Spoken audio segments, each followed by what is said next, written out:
Hey, this is Dr. Nikki Zeigler. I am your host with the Convo Christian Talk Show. Excited to be here tonight. Go ahead and like, tag, and share on my YouTube channel, on Instagram, on Facebook, on TikTok, wherever I am live. Take a moment to like, tag, and share. Let's go ahead and get the numbers up. I am so excited about tonight's show. It's going to be amazing information. But we got to show up. We got to show up because your show up matters, and we're grateful. Y'all know this is my favorite day of the week. Monday, command your Monday. Step out on faith. Show up like never before because your Monday set the tone for the whole week, right? We're about to go into a whole new month, but you got to show up this week. Go ahead and step out and know that God is with you. This is the Convo Christian Talk Show. Definitely want to give a shout out to CTR Media Network. Listen, 300 million viewers. Oh my God. Dr. Tina Ramsey, you never seems to amaze me. I appreciate you for allowing me to be a part of the CTR Media Network show and family. You can catch us on YouTube. You can catch us on Android TV, on Apple TV, on Roku TV, on Fire TV. Listen, we all TVs right here, right? So catch us there, and I'm excited about that. Another thing I want to talk about, I was selected to be a part of one of the 15 speakers TEDx Talk. This has been a dream of mine for the last 5 years. Yeah, dream did come true. August 15th at 2:00, I'll be hitting the what you call it, the circle, the red circle, talking about the ripple effect. It's going to be at Shelby Arts Council in Alabaster, Alabama. So we're grateful for that. Excited to see that. I'm excited to see what God's going to do with this particular talk. It's called the Ripples of Revelation, and so it is going to be August the 15th once again. And so check that out. Don't forget the Strong Her Retreat is around the corner. Ladies, get your good girlfriend. Meet me and my team in Destin, Florida, September the 28th through October 2nd. Listen, it's not too late to sign up. It's not too late. Go ahead and like, tag, and share this live because it's the ultimate Christian girls getaway. 5 days, 4 nights, food, fun, conversation, classes, preaching, teaching, fellowship, love, and a lot of laughter. And so I'm excited about this. Another thing I want to talk about is the Break the Block, my new book called Break the Block, 31 Days to Confront What's Holding You Back and Stepping Boldly into what God has called you to build. I need somebody to put in the chat, we are builders. We are builders. So go ahead and order your book today. Go to my website, drnikkizeigler.com, and get your copy today. And then I'm actually headed to the Carolinas. I'll be speaking at the Media and Wealth Summit, Build the Brand podcast, Fund the Dream, Leave a Legacy. And so my talk is how to maximize your visibility in the marketplace. I've been doing visibility for the last 20 years, and one thing I'm good at is building the legacy that God has given us. Definitely excited. Want to give a shout out to those who came and supported us with the Fixing Her Crown is what I do. Definitely want to give a shout out to all the panels, everyone who helped me pull this event off. It was a very successful event, and I'm so excited to see what the next event look like. So stay tuned. It's so much more in store for you. Listen, we have a lot going on tonight. It's going to be a lot of impact. I have one of my spiritual brothers coming on with me, Apostle Dale PHILLIPS. Let's go ahead and bring him on the show. We're so excited to have him on. Hey, Apostle, how you doing? Very good, Dr. Nikki. It's good to be with you this evening. Oh, my God. You got everything so set up, so professional. Well, we kind of do this. I've been doing this for a while as well. So just really great to be able to connect with you also. Oh, my God. I like your systems. I love the background. You just came in like, yes, I am here. So tell the people, first of all, welcome to the Convo Christian Talk Show. So excited to see what all the phenomenal things you and your wife is doing. And I had to bring you on the show when I found out about your book. But before we do anything, can you tell the people who you are? I am currently serving in an apostolic office was just recently ordained to that position about a year ago. I serve as pastor of the House Worship Center here in Denver, Colorado. I've been pastoring and in ministry for a little more than 45 plus years. So I've been blessed to inherit ministry from my father. My grandfather also is in ministry. We have ministers, men and women in ministry throughout our family. And so this is something that's been an important part of my life. I grew up as a PK, of course, and so I'm that guy who's just kind of been in church for my entire life, and I'm glad to be able to have the opportunity to serve God's people in this capacity where God has me settled at right now. So pretty much what you're telling me is in the blood. It's in the blood. It's in the blood, spiritually and naturally. Wow. So tell me, how did you know when the call was there? How did you know, listen, I know God called me to the masses. I know God called me to the apostolic level. How did you know? Well, for me, it was it was a slow transition. I had that word spoken to me prophetically, actually by the man that the apostle that you and I both share as a covering apostle, Chief Apostle Lloyd Benson. We met each other more than 20 some odd years ago. I had the opportunity to sit in ministry with him, and then pursued a ministry relationship with him as a not as so much as a peer, but more as a person that could really speak and pour into my life. And about 3 or 4 years ago, he was here for a celebration that we were doing for my 60th year in of life and 40 years in ministry, and he was our keynote speaker. And during that service, he spoke to me that he felt that God was calling me to that apostolic level, and that was technically that was 5 years ago when we had the event. It took 3 to 4 more years for me to fully slow walk into that position, and he came to oversee that elevation. He, along with another local apostle here in Denver that had felt the same way and had spoken that word to me a couple of years after Apostle Benson. So for me, it was a slow walk because I've always just been comfortable where God has me as a pastoral leader.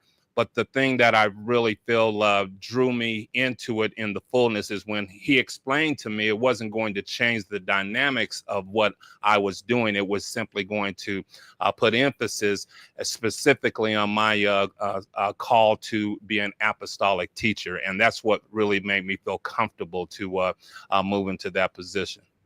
Well, I know so many people, and not knocking what God has told you. So many people are grabbing all these titles.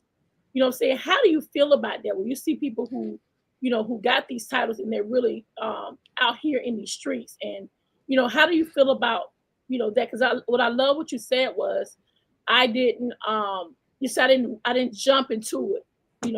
You said the process was there. You watched the process. You rose to the occasion. What about the ones who do rush into that position? How do you feel about that? I personally really do have great challenges with that. I had challenges with that before even accepting this role myself. And I think even my personal concerns about that were also keeping me hesitant because, as I said, at that time, I've been in ministry for 40 years. The last thing I needed was another title. It wasn't going to expand or change or modify what I was already doing. Mm-hmm. But what I'm concerned about is men or women not recognizing the biblical pattern. We do not have any examples in scripture of persons immediately walking into a calling. We can start all the way from, Abraham, who had to wait 25 years for the fulfillment of his promise to become a father. Just that simple title for him, to become a father. And we progress and look at Moses, who had to wait 40 years as he wandered in the wilderness to understand and recognize his identity. And then young David, who was called to be a king while he was a shepherd, but he didn't immediately go sit in the king's throne. Wow. Many years transpired. from the time that the prophet spoke the word over him and the Mhm. time that he actually ascended to the throne. So I just don't see any biblical model that illustrates us, grabbing hold of a title, pursuing a title intentionally, let alone just jumping into a title without some kind of qualified experience to walk us in. Wow, this is awesome. So, I know your husband. I know you have all these titles. How do you most people say balance. I don't too much like the word balance. I'll say, how do you harmonize? Like, how do you live day to day? What's life like in your shoes? That's a perfect word to use, harmonize, because, in a harmonic chord, I kind of play around with the keyboards a little bit. You can have strike more than one note simultaneously Mhm. and remain in harmony, or as you say, in musical balance. And so I think that's what's important for me, is to identify those things that would allow me to remain in harmony, to be a husband, a father, a pastor, apostle, and those things that would interrupt that harmony. So Mm. just because you get on the keyboards and you start, playing several notes at one time doesn't mean that they're going to be harmonic. You have to find all the chords, all the notes that fit that chord within that scale, within that key signature. And that's when you're in harmony. So for me, I've had to identify things that, yeah, they might be good pursuits. They may have great endeavors or great end results, but it's not a part of my key signature. It's not a part of my structure. So I'm not going to get into that. Someone else will be able to take on that responsibility. And I need to be clear. I didn't, that's not how I started in my approach in this. It's taken me years to recognize I'm only required to respond to the things that are really a part of what God has called me to do, and those things that complement that calling allows me to stay in harmony and maintain that balance in all the areas where I'm required to respond. Wow. So was there ever a time where you wanted to just say, you know what, I'm not doing ministry. I'm done. I'm done. Y'all can have it. Take away the title, get the church. I'm just done. How did you bounce back? I think all of us in ministry, I don't care what level or even what season of ministry that we are in, we find ourselves in that moment. And I wish I could say, that something glorious just rose up inside of me and I just figured out how to tough it out. I have to tell you, Dr. Nikki, it's those moments where God just showed up strong enough to say, you're at a place now you don't even I don't even get to decide I'm gonna quit. He's Right. saying to me, well, you're just gonna wake up tomorrow and your calling is still gonna be right here front and center. So it's really been God that has just grabbed a hold of my life, grabbed a hold of the handles of my faith, and has pushed me through those hard times when it didn't circumstantially, it didn't look like it was worth me taking on the next assignment or fulfilling the next area of responsibility. So really, that's just been God giving me that extra push, especially when it's been needed. Wow.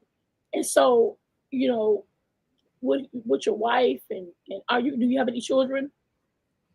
Yeah, we have 8 children together. We are a blended family, I love and that. we've been married for 10 years, celebrating our 10th year in January of this year in 2025, and we're real excited about that. Wow, me and Bishop anniversary is in January. It's in January 19th.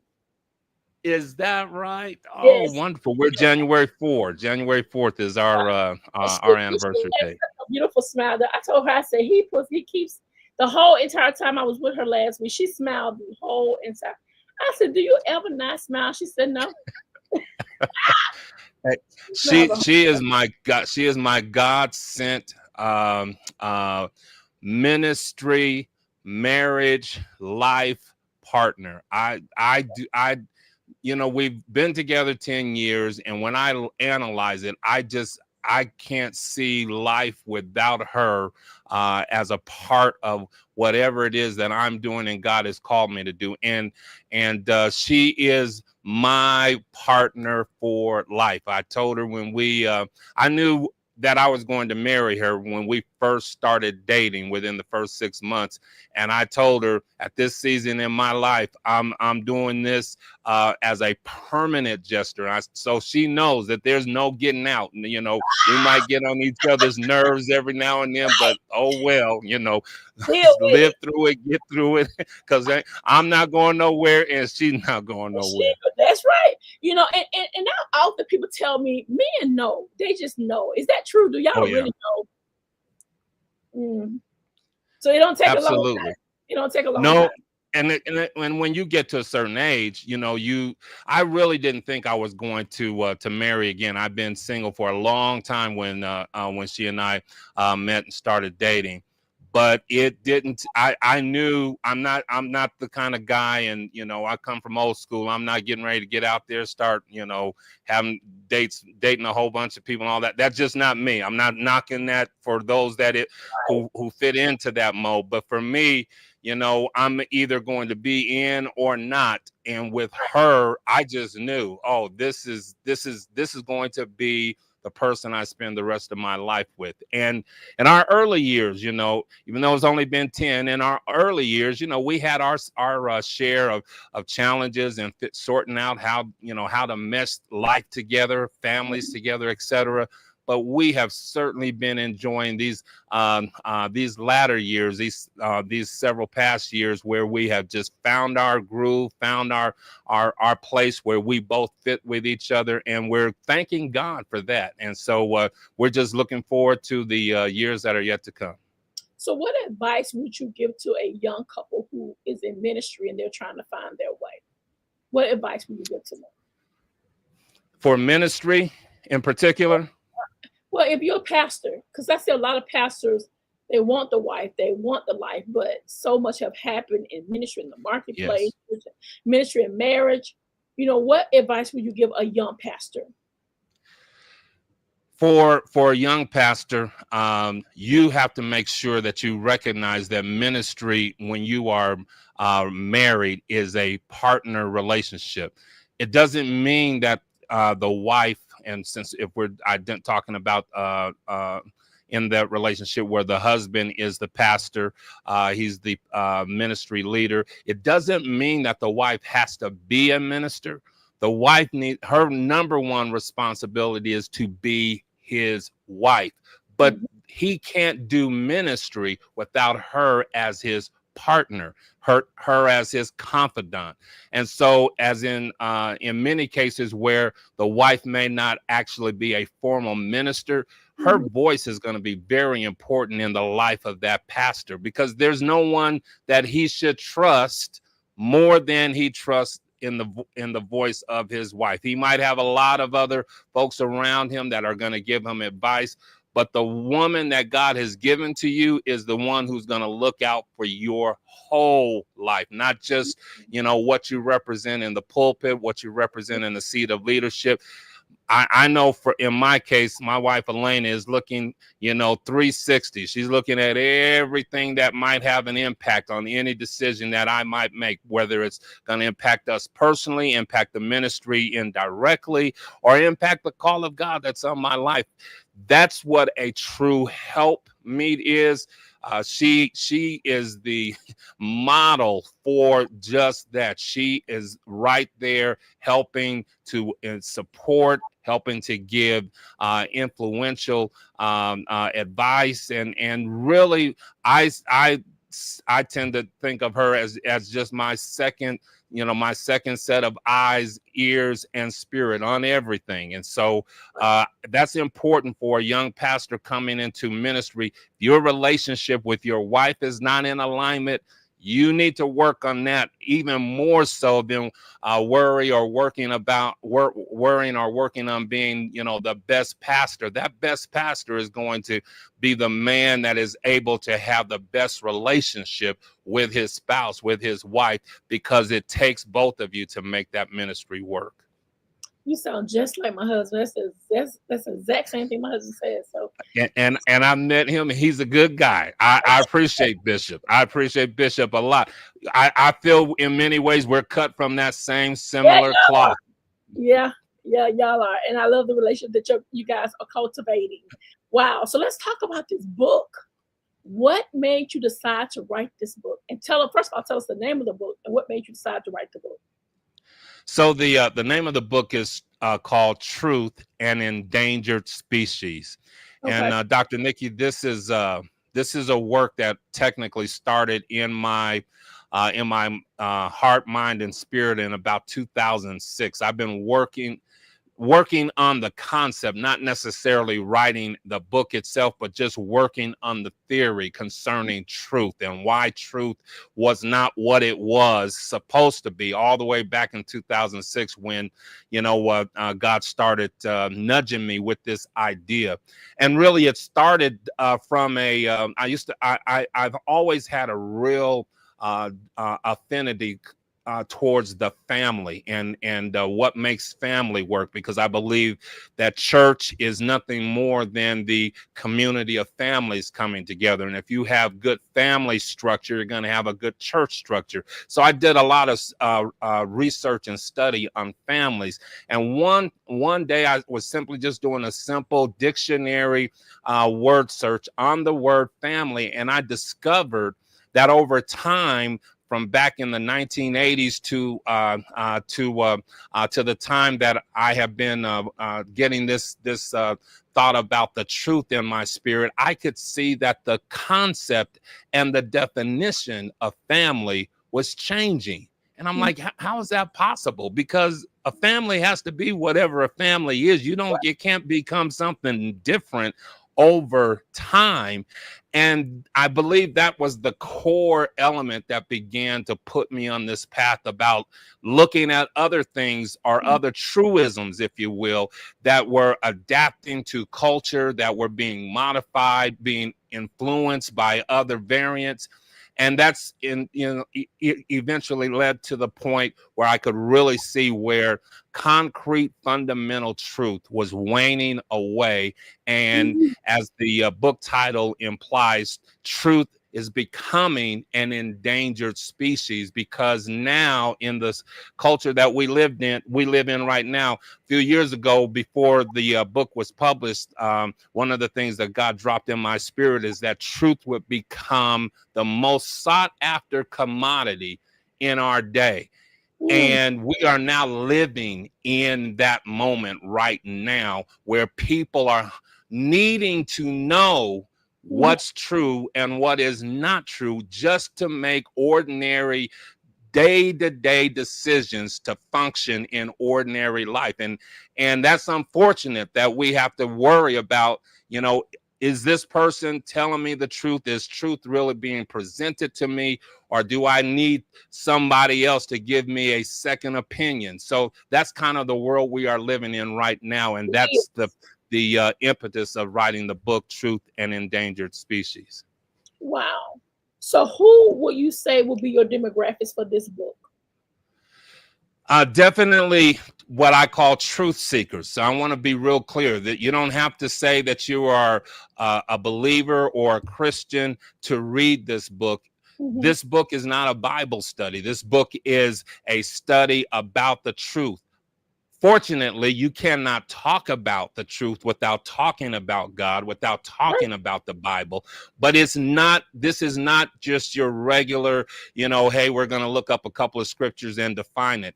It's an in-depth research review on what has happened to truth over periods of time and what elements are affecting truth. So anyone who is a truth seeker and is concerned about the atmosphere that we're living in right now, this book is for that audience.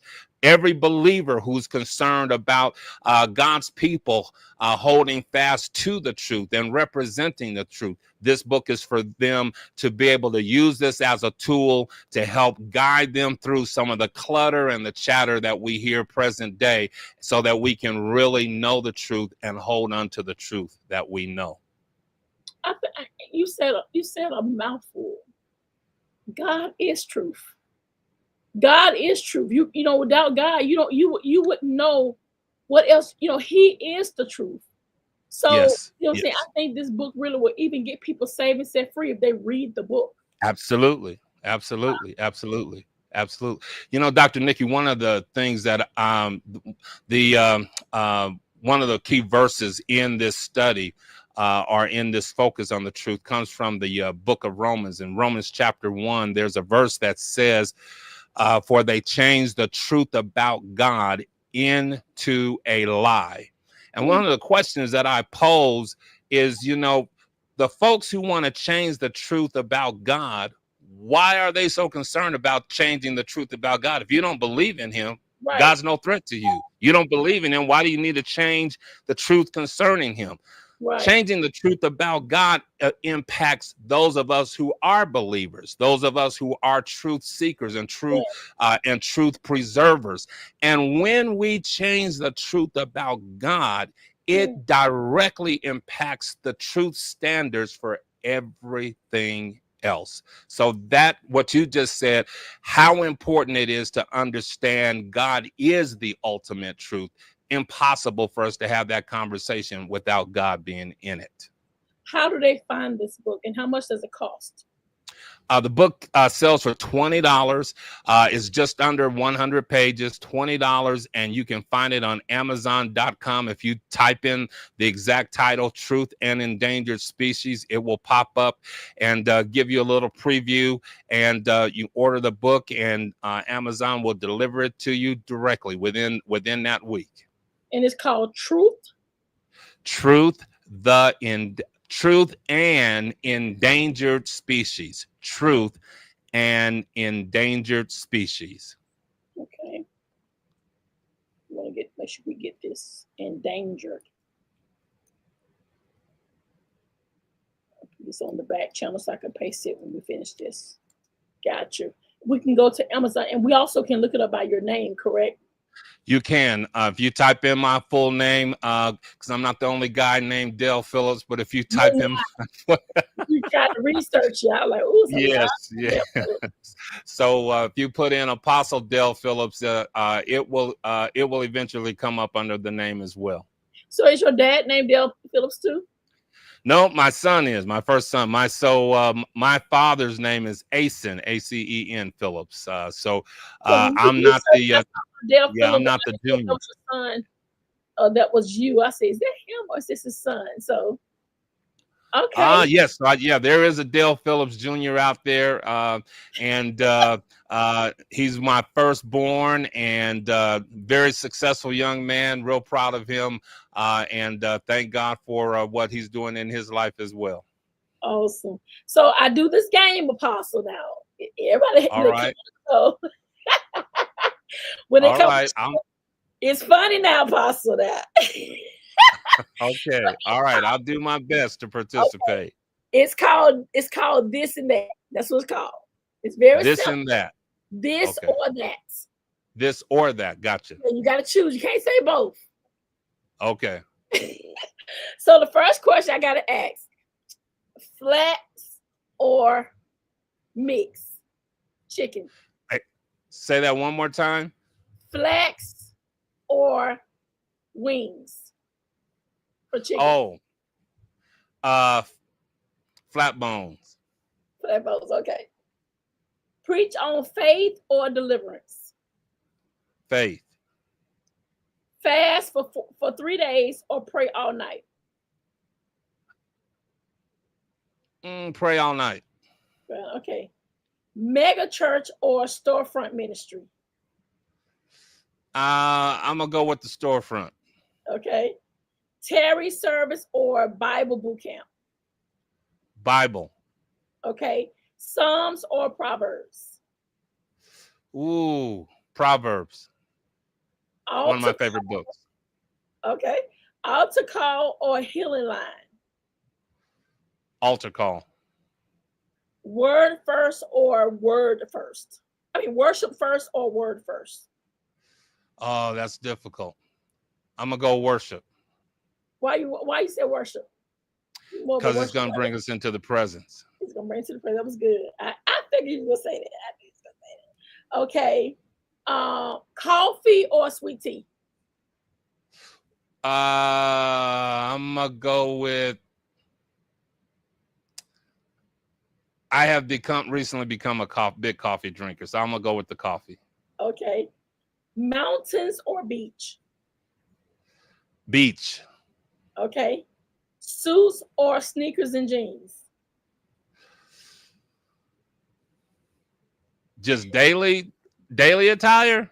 I don't know. It's just whenever you wear. I'm comfortable in either, but I'll just to change the tradition, I'm gonna go with the sneakers and jeans. Okay. Early bird or night owl? Oh, that's hard because I'm actually both. Really? Yeah, I am. Doesn't matter what time I go to bed, I'm gonna still get up early. So, but I'm gonna say traditionally I've been a night owl. Okay. iPhone or Android? Android. Oh Lord. You saw how quick that answer was, and I'm old school. Oh Lord. Text or call? Wait, say that one time. Text or call? Oh, call. Yeah, you are. You are definitely old school. Yes, yes. Okay. I So, might not see the text till the next day. oh my God. Soul food or seafood? Soul food. Basketball or football? Basketball. Vacation or staycation? Vacation. Read a book or watch a movie? Read a book. TD Jakes or Tony Evans? Ooh, Tony Evans. Anointed oil or prayer cloth?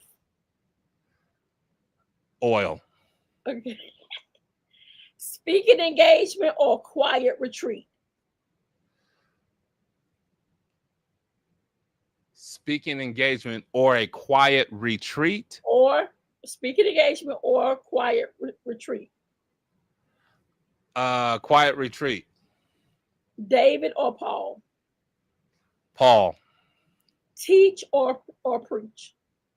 Teach. Bible study or prayer meeting? Bible study. Praise break or soaking worship? Soak in worship. Last one. Old Testament or New Testament? Old Testament. You won't even have a New Testament without the Old Testament. Right. Okay, sweet potato pie or peach cobbler? Oh, sweet potato pie. Okay, hymns or contemporary gospel? Oh, current contemporary gospel or Andre Crouch contemporary gospel? I'm gonna go with if we had to just choose from what's there today. I'm gonna go with the hymn. Yeah. Okay, road trip or plane ride? Oh, plane ride. Waffles or pancakes? Pancakes. Netflix or YouTube? Netflix. Cook at home or dine out? Cook at home. Okay, now these are the funny ones. Okay. Right. Shout and run or cry and rock? Cry and walk. Okay, lay hands or throw the mic? Lay hands. Okay. Tambourine or flag ministry? I can't see you do neither one of them. Oh, I can't do neither, but I'll support flag ministry because that's what my wife does. Okay, we're gonna support the wife. 1 hour service or 4 hour move of God? Ooh, 4 hour move of God. If it's a move of God, 4 hours, I'm in. Okay, Jesus sandals or Air Force Ones? I'm going with Jesus all day long. No matter what it is. Yes. Okay, dance in the spirit or fall out in the spirit? I don't mind dancing in the spirit. Okay, last one. Greeters team or security team? What was the second one? Greeters team or security team? Oh, greeters team. I I can see you do a security, like, get over here. Don't go over there. You're too nice. Hey, you know, I've been God has taken care of me all this time. I'm concerned about the greeters, folks, you know, making sure that they feel welcome and comfortable as they come in. That's more important. So you're more of a customer service kind of guy. Yes, yes, ma'am. Absolutely. Absolutely. Absolutely. And the real truth is, now I got some guys, don't get it twisted. They will make sure their pastor is okay. So that's kind of just automatic. So my focus would still be on the greeters, welcoming folks as they come in. Well, you passed it. Yeah, you did. That was fun. That was fun. That's good. As we have to break the, you know, because you know we be so serious as pastors and leaders, and so we have to have that time where we're constantly, you know, finding ways to laugh. You know, ministry is serious. It's, you know, it's business. It's mindset. But we also have to make sure we find that time to just let our hair down and be who God has called us to be, even in that component. So 100. I agree. Before we agree with that. So, do you want to give any advice to anyone who's watching? Any kind of sound doctrine to those who are watching? I'm gonna back out of here, and I'm gonna give you the floor. All right. So I really would just want to push on how important it is for you to know the truth. In the absence of truth, there are no guaranteed outcomes. The necessity for truth is to qualify outcomes that you can rely on. And so I want to say to everyone, there's nothing more important than knowing the truth. If you want to be able to make it through life and move from one destination to another, you need to know the truth. You need to know when you're on the right road or the right track, the right pathway. So in closing and wrapping this up, just think what it's like to discover, after driving hundreds of miles in a single direction, only to discover that the road that you're on is not going to lead you to the destination that you were pursuing. In other words, you're not going to have the qualified outcome that you desire, simply because the road signs pointing in the right direction are missing. Truth is our assurance that we can rely on the road signs that truth gives us to direct us to get to our final destination.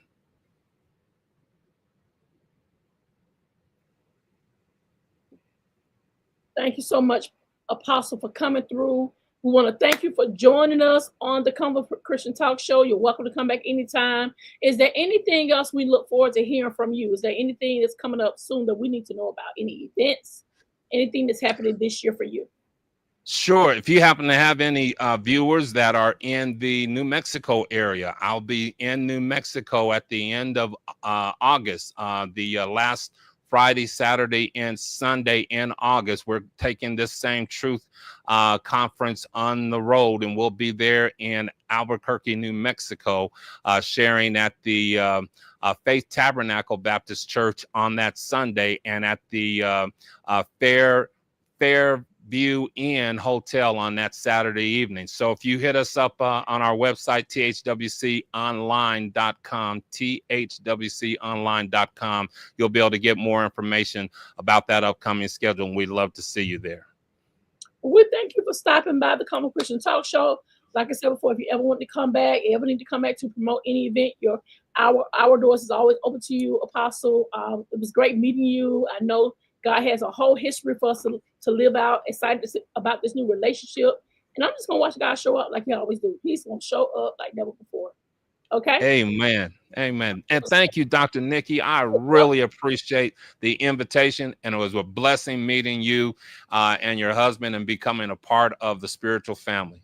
Yeah. Blessings to you. Yeah. So stay with me real quick. I'm going to jump off. Guys, listen, this is another show that we have created in the books. So happy to have Apostle Dale Phillips. Listen, go check him out. Go follow him. Go listen to his church service. Go get the book. Get the book. Get the book. It's gonna be life changing. Y'all know I don't have anybody on my shoulder. Intentional of who I invite on my talk show, and I want to make sure the man of God had a platform, and you'll be seeing more of him on other platforms that we're connected to, from, you know, Apostle Alicia George. I'm gonna connect him to her.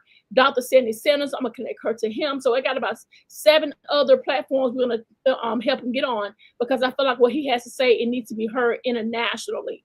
And so once again, shout out to CTR Media Network for allowing me to have this platform. Don't forget to catch this on YouTube, catch this on Apple TV, Fire TV, Roku, Apple, Android TV, and all those different platforms that we are attached to. Once again, this is another Convo Christian Talk Show. Guys, don't forget, I'm headed to Atlanta, Georgia on this coming up Thursday. I'll be interviewing Sarah Jakes. I'll be interviewing Cora. We got a lot of plethora of speakers that's going to be there.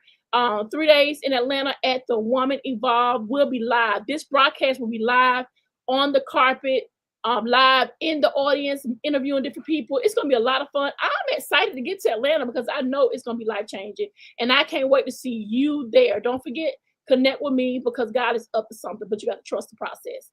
Have a good day, and we'll see y'all soon. Take care. This is Dr. Nikki.